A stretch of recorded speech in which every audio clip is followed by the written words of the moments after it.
students, welcome to Allotroph classes, one step ahead for learning where we help you to achieve your goals. Students, in this lecture, we will discuss a very important topic from the chapter solutions and the topic is colligative properties. Students, ये topic आपका exam point of view से काफी important है क्योंकि इससे related आपके exam में numerical या थ्योरी कुछ भी पूछा जा सकता है। मोस्टली न्यूमेरिकल पोर्शन यहाँ से आता है, तो पहले हम थ्योरी सेक्शन यहाँ पर कंप्लीट करेंगे, उसके बाद आपको न्यूमेरिकल से प्रैक्टिस कराएंगे। ओके, तो क्या होती है कॉलिगेटिव प्रॉपर्टीज? सबसे पहले आपको यही पता होना चाहिए और कौन कौन सी ऐसी प्रॉपर्टीज है जिनको हम कॉलिगेटिव प्रॉपर्टीज बोल सकते हैं। ठीक है, तो कॉलिगेटिव प्रॉपर्टीज वो प्रॉपर्टीज होती हैं जो किसी भी सॉल्यूशन के उसमें जितने सॉल्यूट प्रेजेंट होता है। देखिए, सॉल्यूशन आपका दो कंपोनेंट से मिलकर बना होता है, ये आपको सभी को पता है। नंबर 1 सॉल्वेंट और नंबर 2 सॉल्यूट। ठीक है, क्लियर हुआ इतना? अब उसके बाद कॉलिगेटिव प्रॉपर्टीज क्या होती है? ये कॉलिगेटिव प्रॉपर्टीज किसी भी सॉल्यूशन की वो केमिकल प्रॉपर्टीज होती हैं जो केवल और केवल डिपेंड करती है कि उसमें सॉल्यूट के कितने नंबर ऑफ एटम्स प्रेजेंट हैं। ठीक है, how many number of solute particles are present in the solution. ठीक है, ये डिपेंड नहीं करेगी कि सॉल्यूट का पार्टिकल्स का नेचर कैसा है। सॉल्यूट पार्टिकल के नेचर पर डिपेंड नहीं करेगी, किस पर डिपेंड करेगी? नंबर ऑफ सॉल्यूट पार्टिकल्स पर। So we can say that the properties of solution which depends only the number of solute particle but not depends the nature of solute particles are known as colligative properties.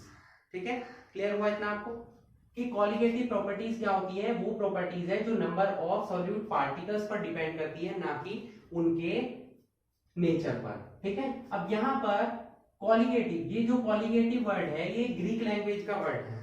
ठीक है, Greek language के word कॉलिगेटस, Greek language के word कॉलिगेटस से इसका क्या हुआ है? Derivation हुआ है। अब कॉलिगेटस का मतलब क्या होता है? कॉलिगेटस का मतलब होता है कलेक्शन से, या बोल सकते हैं कलेक्टेड टुगेदर। कॉलिगेटस का मतलब किससे है? कलेक्शन से।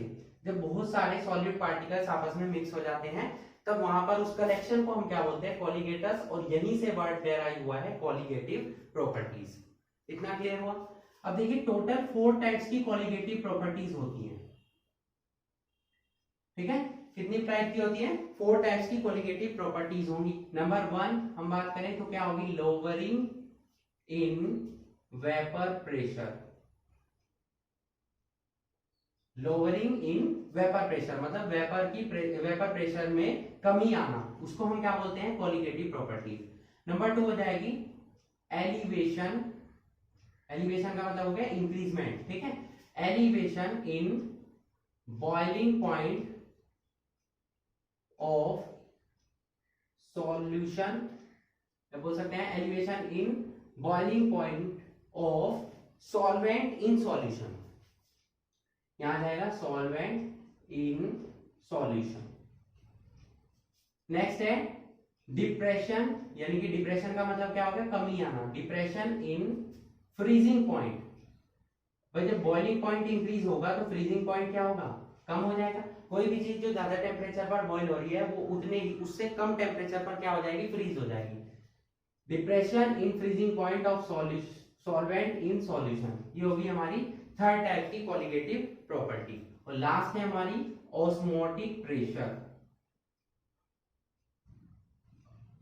ठीक है, इस लेक्चर में हम फर्स्ट 3 कॉलिगेटिव प्रॉपर्टीज को डिस्कस करने वाले हैं। 4th जो है ऑस्मोटिक प्रेशर, ये थोड़ा सा डिफरेंट टॉपिक है, इसीलिए हम इस टॉपिक को नेक्स्ट लेक्चर यानी कि सेपरेट लेक्चर में डिस्कस करेंगे। आज हम डिस्कस करेंगे इस लेक्चर में लोअरिंग इन वेपर प्रेशर के बारे में, एलिवेशन इन बॉइलिंग पॉइंट और डिप्रेशन इन फ्रीजिंग पॉइंट के। ठीक है, तो first of all we will start with lowering in vapour pressure. Okay,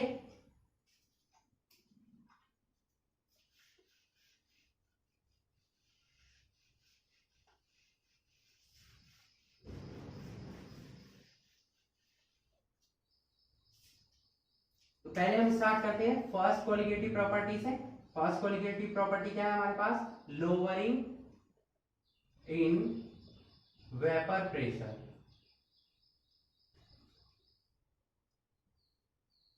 देखिए जब भी किसी हम सॉल्यूशन में कोई भी सॉल्यूट पार्टिकल्स मिलाते हैं, ठीक है, जब भी किसी भी सॉल्वेंट में हम क्या मिलाते हैं, सॉल्यूट पार्टिकल मिलाते हैं, तभी सॉल्यूशन का डेवलपमेंट होता है, ठीक है, होता है। और अगर हम उसमें कोई भी ऐसा नॉन वोलेटाइल सॉल्यूट मिलाते हैं तो उसके वेपर प्रेशर में क्या आ जाती है, कमी आ जाती है, ठीक है। ये आपको लास्ट लेक्चर में मैं बता चुका हूं, ठीक है।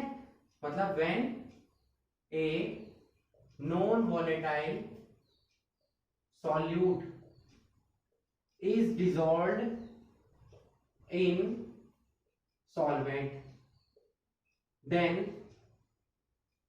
its ये बोल सकते हैं then vapor pressure of solution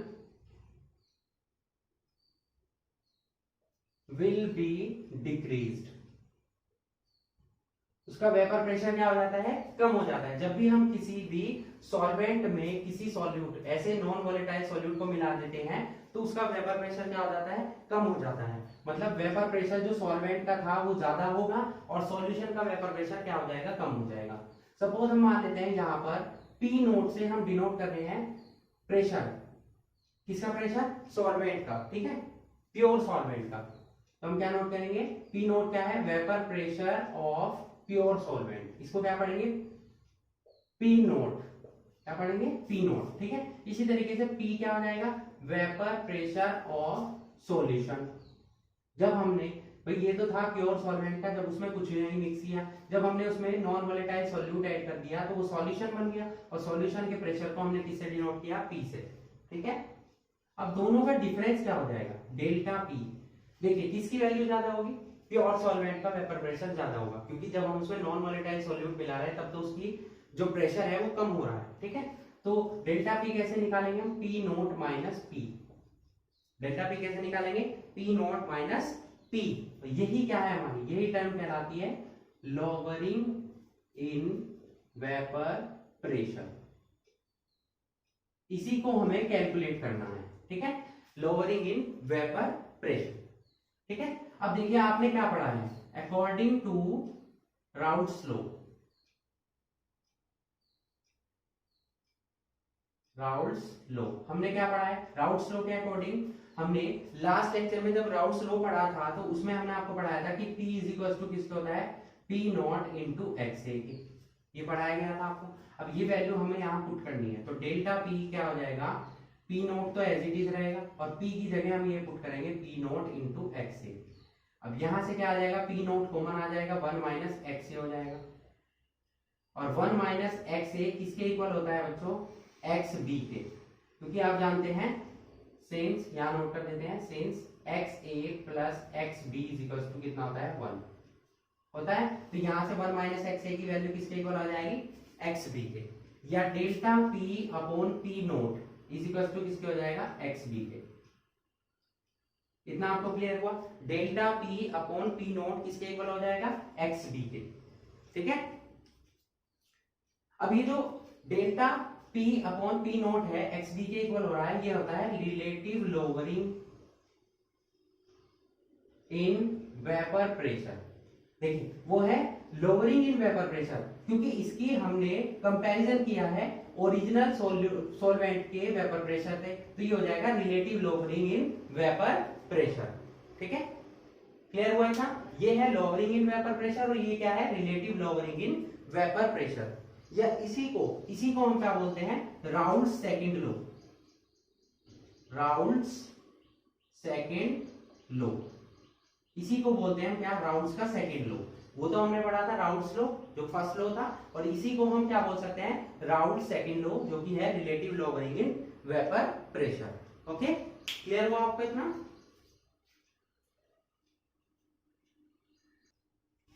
अब नेक्स्ट इस टर्म को हम कैसे फाइंड आउट कर सकते हैं, नंबर ऑफ मोल्स की फॉर्म में, ठीक है, मास की फॉर्म में, या बोल सकते हैं वेट की फॉर्म में। इसी टर्म को हम आगे एक्सप्लेन करेंगे। ओके,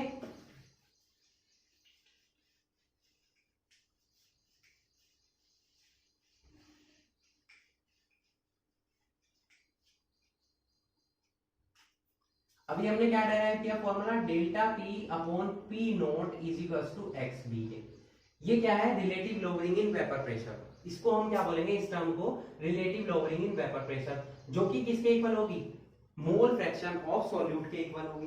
ठीक है, तो राउल्ट का जो सेकंड लॉ है क्या बोल सकते हैं, अकॉर्डिंग, क्या बोल सकते हैं, then Raoult's second law says that the relative lowering in vapor pressure is equal to the mole fraction of solute। भाई xb क्या है, यहाँ सॉल्यूट का क्या है, मोल फ्रैक्शन है, तो रिलेटिव लॉवरिंग इन वेपर प्रेशर डायरेक्टली किसके इक्वल हो गई, मोल फ्रैक्शन ऑफ सॉल्यूट के इक्वल हो गई। ठीक है, अब इस टर्म को हम थोड़ा सा आगे बढ़ाते हैं, delta P upon P not as it is रहेगा। नंबर ऑफ मोल्स अगर NH, हमारे पास नंबर ऑफ मोल्स किसके हो, सॉल्वेंट के, और NB क्या हो, number of moles of solute. तो हम मोल फ्रैक्शन ऑफ सॉल्यूट कैसे कैलकुलेट करते हैं, NB upon NA plus NB, ये आपको पढ़ाया गया है। ठीक है, अब इन दोनों को हम अपोजिट कर देते हैं, अगर इसको हम ऐसे नोट कर ले, P naught upon delta P. ठीक है, डेल्टा पी को आप ऐसे भी नोट कर सकते हैं, जैसे कि आपको स्टार्टिंग में दिखाया गया पी माइनस पी नोट। ठीक है, पी माइनस अपोजिट हो गया है, यहाँ आ जाएगा पी नोट माइनस पी। ठीक है, तो यहां पर इसको भी अपोजिट करना होगा, NA plus NB upon NB। इतना क्लियर हुआ। नेक्स्ट हम क्या करते हैं, पी नोट और P not minus P as it is रहेगा, इसको अलग अलग सेपरेट कर देते हैं।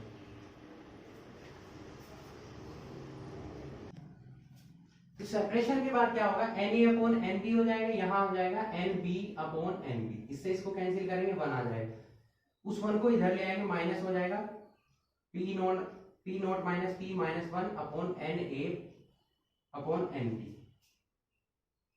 इतना क्लियर हो। अब यहां पर हम एलसीएम ले लेते हैं, एलसीएम लेने के बाद क्या हो जाएगा, पी नोट माइनस पी, ये हो जाएगा, यहाँ पर P not as it is रहेगा, ये हो जाएगा पी नोट और माइनस माइनस प्लस पी, यहाँ आ जाएगा NA upon NB।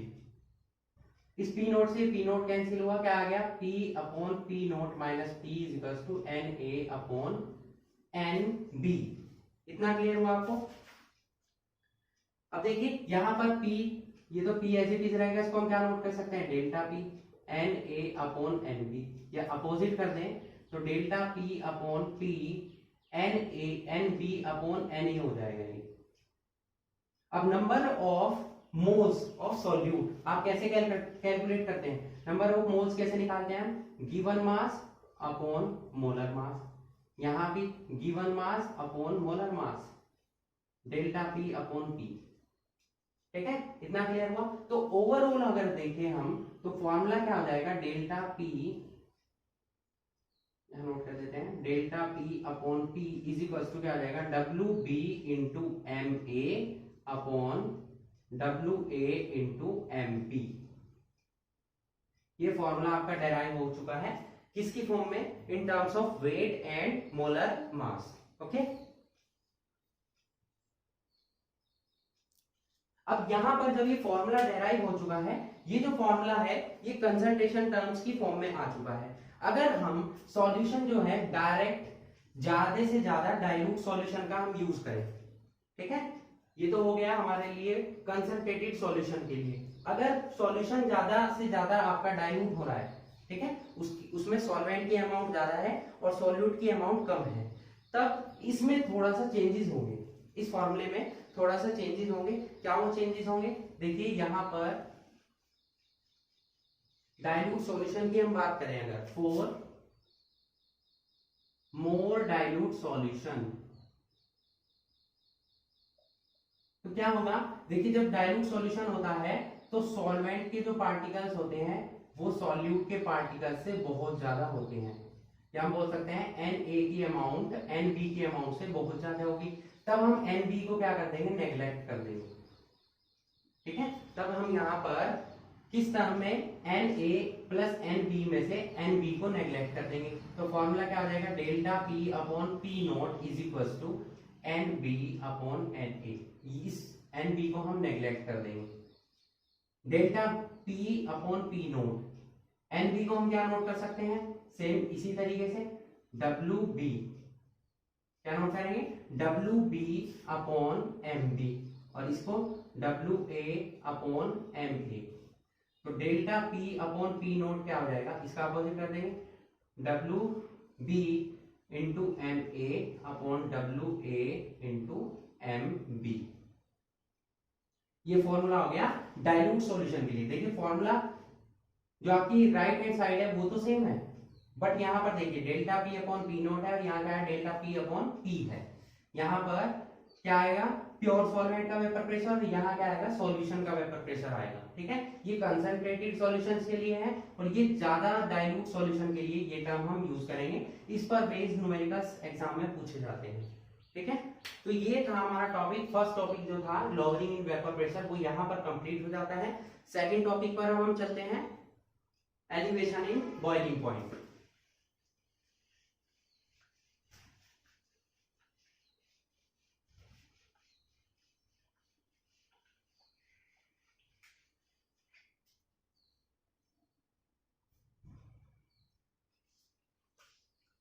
Second heading हो जाएगा elevation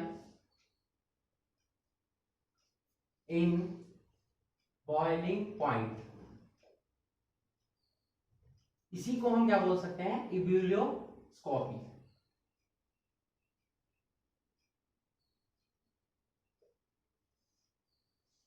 elevation in boiling point और इब्यूलियोस्कोपी। ठीक है, इसको हम क्या बोल सकते हैं, इब्यूलियोस्कोपी। अब एलिवेशन इन बॉइलिंग पॉइंट का मतलब क्या हुआ, पहले आपको ये पता होना चाहिए कि बॉइलिंग पॉइंट क्या होता है।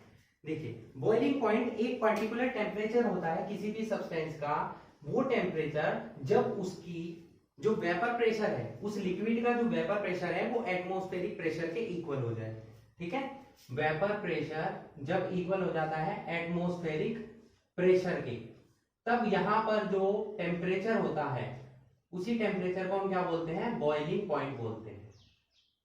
इतना आपको क्लियर हुआ कि जब किसी भी लिक्विड का वो टेम्परेचर, जब किसी भी लिक्विड का वेपर प्रेशर किसके इक्वल हो जाए, एटमॉस्फेरिक प्रेशर के इक्वल हो जाए, तब उस टेम्परेचर को हम क्या बोलते हैं, बॉइलिंग पॉइंट। एटमॉस्फेरिक प्रेशर हम क्या यूज करते हैं, 1 atm, या इसको हम 760 mm भी बोल सकते हैं। ठीक है, एटमॉस्फेरिक किसके इक्वल होता है, 1 atm के या 760 मिलीमीटर के। ठीक है, बार में भी हम इसे कैलकुलेट कर सकते हैं, 1.013 बार। ये सभी किसकी वैल्यूज हैं, एटमॉस्फेरिक प्रेशर की। तो जब किसी भी लिक्विड का वेपर प्रेशर किसके इक्वल हो जाए, एटमॉस्फेरिक प्रेशर के, उस टेम्परेचर को हम क्या बोलते हैं, उसका बॉइलिंग पॉइंट बोलते हैं। क्लियर हुआ आपको इतना। अब बात करेंगे एलिवेशन इन बॉइलिंग पॉइंट की। जैसे कि आपको बताया गया कि जब भी हम किसी भी सॉल्वेंट में नॉन वोलेटाइल सॉल्यूट को ऐड करते हैं तो उसका वेपर प्रेशर डिक्रीज हो जाता है। तो वेपर प्रेशर डिक्रीज होगा तो उसका बॉइलिंग पॉइंट क्या हो जाता है, इंक्रीज हो जाता है। ठीक है, क्या हो जाता है, इंक्रीज हो जाता है। जब भी हम क्या लिख सकते हैं, on adding a non volatile solute in solvent. ठीक है, जब भी हम किसी नॉन वॉलेटाइल सॉल्यूट को किसमें मिक्स करते हैं, सॉल्वेंट में,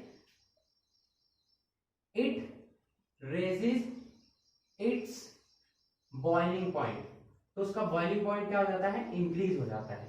सपोज हम मान लेते हैं कि यहां पर टी नोट, ये क्या है, यहां पर टी नोट किसको रिप्रेजेंट कर रहा है, यहां पर भी लिख सकते हैं, यहां पर भी लिख सकते हैं। टी नोट किसको रिप्रेजेंट कर रहा है, boiling point of pure solvent. जैसे वहां पर पी नोट डिनोट कर रहा था vapour pressure of pure solvent को, यहाँ पर बॉइलिंग पॉइंट किसको डिनोट कर रहा है, टी नोट रिप्रेजेंट कर रहा है boiling point of pure solvent. अगर सॉल्यूशन की बात करें तो बॉइलिंग पॉइंट ऑफ यहाँ पर हो जाएगा, सॉल्यूशन को हम डिनोट करेंगे कैपिटल टी से।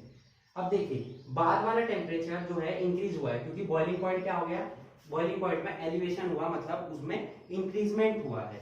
तो अगर हमें टेम्परेचर का डिफरेंस लेना हो, मतलब डेल्टा टी, तो ये किसके इक्वल होगा, हमेशा मैक्सिमम वैल्यू में से मिनिमम वैल्यू को माइनस किया जाता है, तो डेल्टा टी किसके इक्वल हो जाएगा, टी माइनस टी नोट के। इसी को हम क्या बोलेंगे, इसी को हम बोलेंगे elevation in boiling point. Graphically हम समझ लेते हैं इसको। सपोज यहाँ पर हमें ग्राफ ड्रॉ कर रहे हैं, ठीक है। ग्राफ किस किस के बीच में हो जाएगा, यहाँ हो जाएगा वेपर प्रेशर और यहाँ आ जाएगा टेम्परेचर।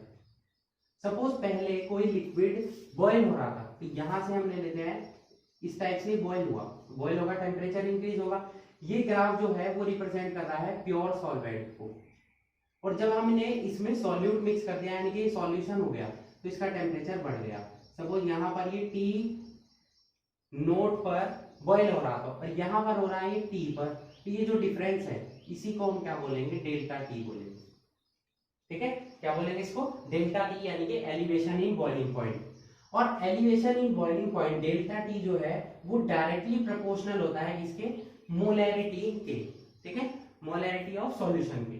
क्या बोल सकते हैं हम कि elevation is boiling point is directly proportional to the molarity of that solution. अब जब हम यहाँ पर मोलैरिटी का साइन हटाएंगे तो एक कांस्टेंट लेंगे, तो कांस्टेंट हमने ले लिया Kb। अब ये Kb क्या है, Kb है मोलर एलिवेशन कांस्टेंट, या इसी को हम क्या बोलते हैं, क्योंकि इस प्रोसेस को हम इब्यूलियोस्कोपी बोलते हैं, तो इसको हम बोलेंगे क्या, इब्यूलियोस्कोपिक कांस्टेंट, ठीक है। Delta T is equal to क्या हो जाएगा, Kb इंटू एम। और Kb क्या है, Kb क्या है, मोलर एलिवेशन कांस्टेंट, जिसको हम इब्यूलियोस्कोपिक कांस्टेंट भी बोल सकते हैं, ठीक है। अब Kb की वैल्यू कैसे आप फाइंड आउट करेंगे, Kb की वैल्यू फाइंड आउट करने का फॉर्मूला क्या है, R T not square upon 1000 into delta H of vaporisation, ये इसका फॉर्मूला है। Kb को कैलकुलेट करने का फॉर्मूला क्या है, आर क्या है यहाँ पर, गैस कांस्टेंट, जिसकी वैल्यू आपको पता होगी कितनी होती है गैस कांस्टेंट की वैल्यू, 8.314, ठीक है। तो यहाँ पर आर की वैल्यू आप पुट करेंगे, डेल्टा टी नोट की वैल्यू पुट करेंगे 1000, और डेल्टा एच क्या है, डेल्टा एच है लेटेंट हीट ऑफ वेपराइजेशन। ये क्या है, लेटेंट हीट ऑफ वेपराइजेशन। तो इन सभी वैल्यूज के पता होने के बाद आप कैलकुलेट कर लेंगे Kb को, और Kb की वैल्यू हम यहाँ पर नोट कर सकते हैं, ठीक है। इतना क्लियर हुआ आपको। अब बात कर लेते हैं मोलैरिटी। तब मोलैरिटी आप कैसे कैलकुलेट करते हैं, मोलैरिटी का फॉर्मूला, इसी फॉर्मूले को हम डेराइव कर लेते हैं आगे। Kb तो एज इट इज रहेगा, इनटू में देखिए m की वैल्यू हम कैसे नोट कर सकते हैं, Wb upon Mb into m, यहाँ जाएगा Wa और इनटू में 1000, ठीक है। तो डेल्टा टी का ये फॉर्मूला भी हो सकता है, अगर मोलैरिटी आपको डायरेक्ट दी हुई है तो आप डायरेक्ट वैल्यू पुट करेंगे, अदरवाइज आप कैलकुलेट कर सकते हैं किस किस की हेल्प से, mass of solute, mass of solvent और मोलर मास ऑफ सॉल्यूट की हेल्प से, ठीक है। तो आपका फॉर्मूला क्या आ जाएगा, delta T is equal to क्या आ जाएगा, Kb into Wb into 1000 upon Mb into Wa। Clear हुआ इतना आपको। तो ये था हमारा second point, elevation in boiling point, जिसको हम क्या बोलते हैं, इब्यूलियोस्कोपी। नाउ अब हम चलते हैं किसकी तरफ, डिप्रेशन इन फ्रीजिंग पॉइंट की तरफ। Okay, so please note it.